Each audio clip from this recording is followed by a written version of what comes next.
A number of you have written in and asked us to cover some sort of butchering lessons and some meat handling lessons, so we decided that we would partner with a knife company and put out a few episodes about how to handle meat.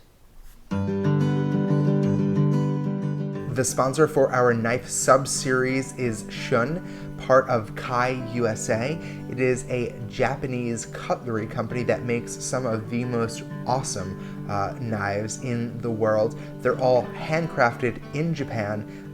Beautiful, beautiful craftsmanship. Today we're going to be focusing on the boning knife, which is perfect for deboning something like a chicken. Check them out online at shuncutlery.com. So today we needed to come up with a recipe for chicken, and I decided to go with one of the classic dishes that you use chicken for, coq au vin, which is a dish where you stew chicken in some wine, along with bacon, mushrooms, and onions. Yum. Coq au vin is historically a Burgundian dish, which means that it comes from the Burgundy region of France, just like the wine, and it is considered generally to be a comfort dish. Coq au vin technically translates to rooster in wine. Of course, today, most folks are making the dish with chicken, unless you happen to have some old roosters laying around. The true origins of coq au vin are unknown, but legend has it that Julius Caesar's cook made the first coq au vin. How he got into the pizza industry, I have no clue.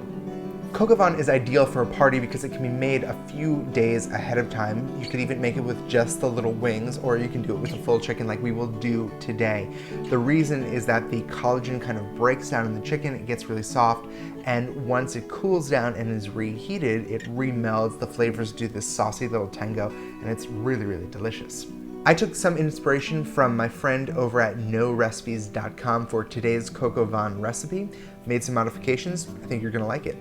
To make coq au vin, first we'll prepare the vegetables. Chop up one large onion, blanch and peel a bunch of pearl or cipollini onions, quarter some button mushrooms, chop up one stalk of celery, slice up about 6 cloves of garlic, and then chop up 6 slices of bacon.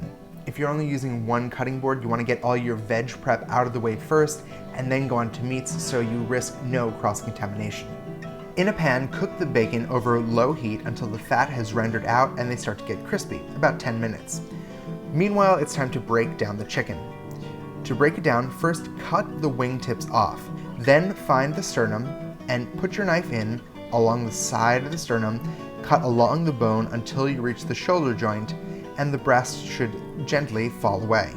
Then grab the chicken from below and invert it so the thigh joint pops up and out.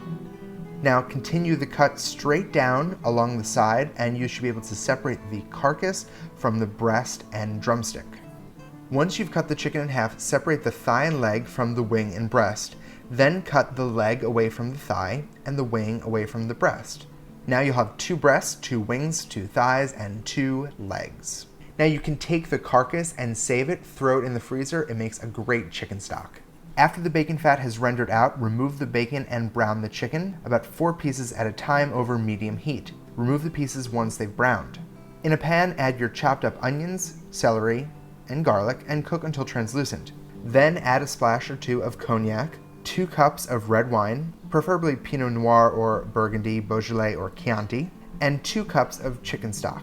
Then stir. Add some fresh thyme, a few bay leaves, a tablespoon of tomato paste, and stir. Then add your dark meat chicken and make sure all pieces are submerged. Finally, rest your breasts on top. Transfer to an oven at about 250 degrees and cook for about 3 hours or until the meat is pulling off from the bone.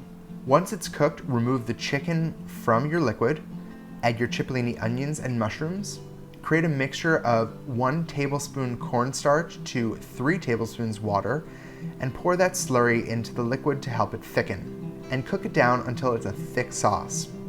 Add your chicken back in to heat up, adjust your seasonings, and enjoy. So that's how you make coq au vin, and that's how you break down a chicken. It's best to use a boning knife for this. A chef's knife will be too big, it'll be too hard to maneuver, and you want the flexibility that comes with a boning knife. Check out shuncutlery.com, our sponsor, and I will see you tomorrow with another What's This Food?